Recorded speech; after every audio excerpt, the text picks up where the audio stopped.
Fala galera, estamos aqui diretamente da 8ª edição do ProWeek, o Encontro de Comunicação e Educação da Universidade Anhembi Morumbi, para conversar com o animador 3D Rodolfo Freitas. Seja muito bem-vindo, Rodolfo. Muito obrigado.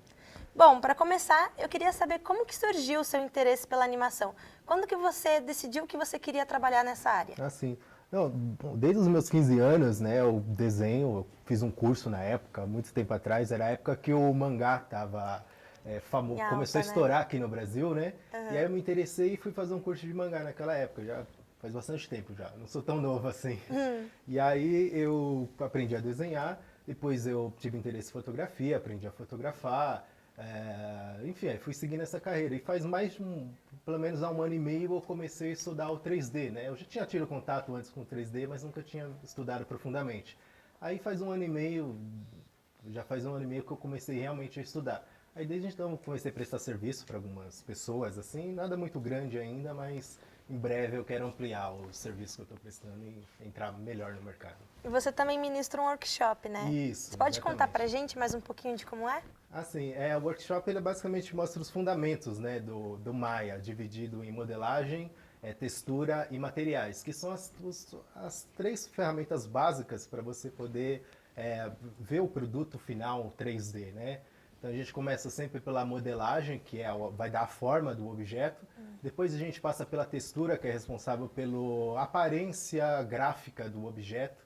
E uns materiais que é responsável pela aparência física do objeto. Como, por exemplo, para o plástico parecer o plástico, ele tem que ter um material adequado que simule o plástico, né? Que o software interprete como plástico. Aí, basicamente, assim que o objeto fica mais parecido com o objeto real, né? No mundo real. E quais são as suas perspectivas para o mercado de animação 3D no Brasil? É um mercado estável aqui? Então, ele está crescendo, né? Mas ele depende muito ainda de que as produtoras comecem a usar, produtores e agências começam a usar mais. Ainda ela acaba ficando muito restrito só em algumas agências, algumas produtoras. E grande parte disso eu penso que é por falta de mão de obra também, porque acaba não dando para elas opções delas usarem essas ferramentas, né? Eles vão procurar um profissional no mercado e acabam não encontrando ou não qualificado o suficiente. Só para vocês terem uma ideia, na época que teve um boom da construção civil aqui no Brasil, muita gente começou a trabalhar em 3D na área de maquete eletrônica.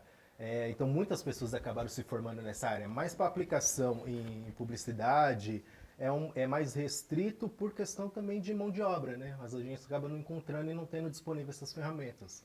Mas a perspectiva, quem entrar nessa área, acho que a perspectiva é conseguir trabalho assim com até certa facilidade. Ah, que bom.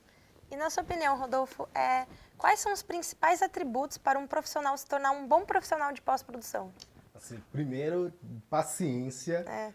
dedicação extrema, porque realmente é uma área que exige muito estudo, que é uma coisa realmente bem nova, assim, em relação do que a gente está acostumado. Por exemplo, quem está só acostumado a desenhar ou fotografar, quando você entra na área de 3D, o raciocínio é um pouco diferente, por isso você tem que estudar bastante, se dedicar bastante, ser muito atencioso, principalmente a detalhes, né? A gente pode que nem o workshop, o modelo do workshop foi a gente modela uma caneta, que visualmente pode parecer uma coisa simples, mas quando você vai entrar a fundo nos detalhes, você vê que é uma coisa bem complicada. Por isso que eu acho que a principal característica é a atenção aos detalhes, né, e paciência. Bom, e para encerrar, você tem algum conselho para quem quer entrar nesse mercado da animação? Sim, com certeza. Eu acho que você tem que gostar de mexer em computação. Eu lembro de uma época de ter visto uma entrevista de um pessoal que é referência nessa área, né? O John Lasseter, que ele é hoje o diretor de animação da Disney. Ele é um dos fundadores da Pixar.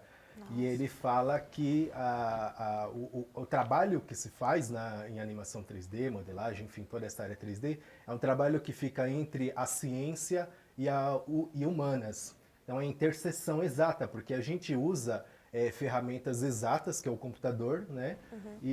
Mas de uma forma artística, de uma forma emocionante. É você dá a algoritmos, dá a cálculos, a gente usa muito cálculos matemáticos, né?